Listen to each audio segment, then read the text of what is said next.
Lady from New York. Ladies and gentlemen of the House, I rise to oppose the previous question so that I might indeed offer H.R. 4950 to reauthorize the Export-Import Bank for 7 years instead of what the underlying continuing resolution would do, which is reauthorize it for 9 months. I do so for two reasons. Number one, the argument of certainty.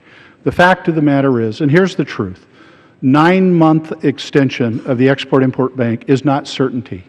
Here's the truth. We are already losing business because of the cloud of the debate that hangs over this chamber with respect to the continuation of the Export-Import Bank. And that's documented, I might add.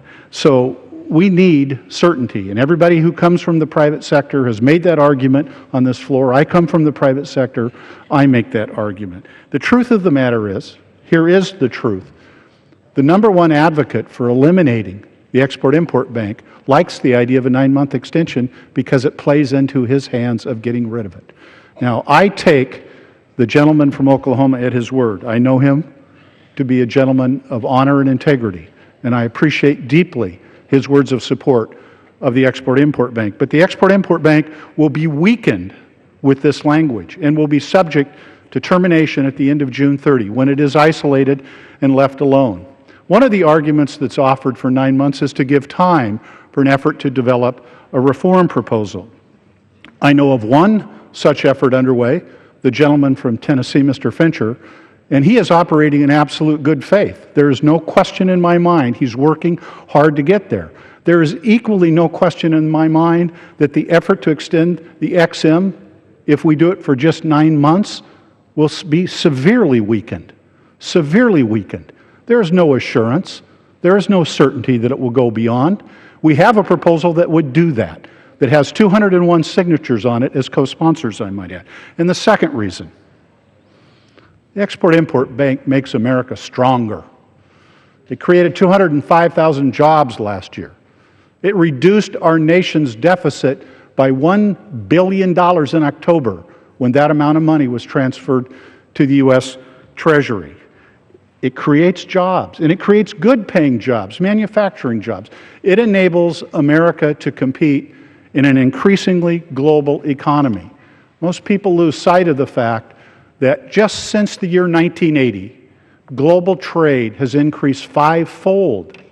I beseech the House, do not unilaterally disarm.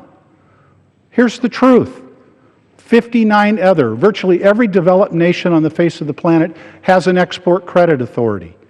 And most of them are larger than ours, expressed either in terms of absolute dollars or percentage of their gross domestic product.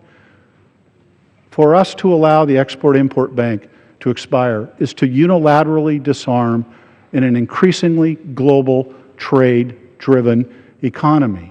For us to reauthorize the Export-Import Bank for 9 months is to tee it up for elimination. And you know this in your heart. You know this in your heart because the advocate for doing away with it thinks this is a good idea and has as much said that it tees it up for elimination. The Export-Import Bank is good for America. It makes America stronger. It creates jobs. It creates good-paying jobs, and it enables us to compete in a global economy. I ask you to defeat the previous question so that we might offer a longer-term reauthorization of the Export-Import Bank.